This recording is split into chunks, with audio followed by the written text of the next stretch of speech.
Commercial break. So, dito muna tayo doon sa nagsumigaw ng pangit kay Yusek Claire. Okay.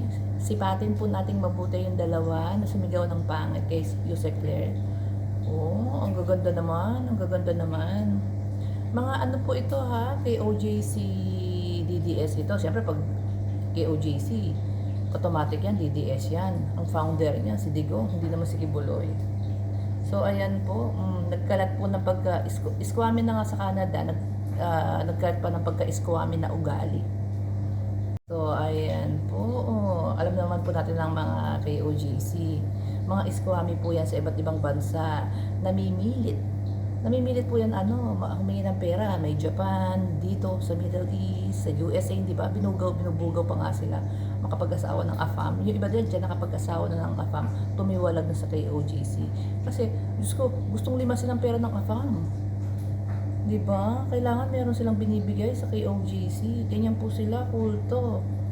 So, ayan, nagkalat po ng mga lagim, ng mga kahihiyan na ugali. So, nakakahiya. Buti na lang si Attorney Claire, naka-compose pa rin.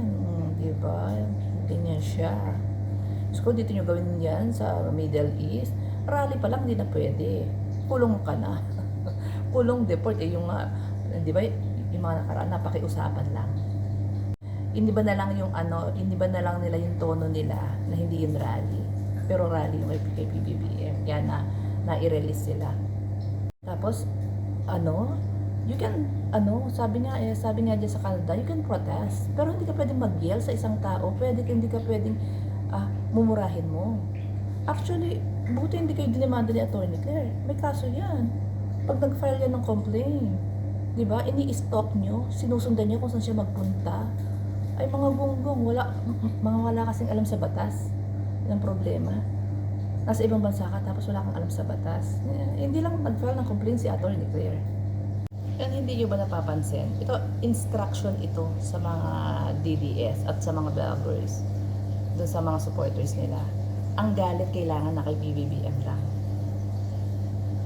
Hindi pwedeng magalit doon sa mga kaalyado ng mga Duterte na mga magnanakaw. Hindi sila pwedeng magalit. Hindi sila pwedeng magalit kay Marcoleta.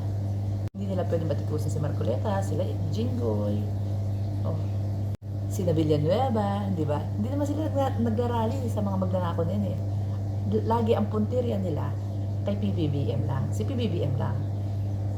Kasi yun ang instruction. Yun ang instruction. Di ba? Kay Digong wala naman na-imbestigahan. Walang nakasuhan.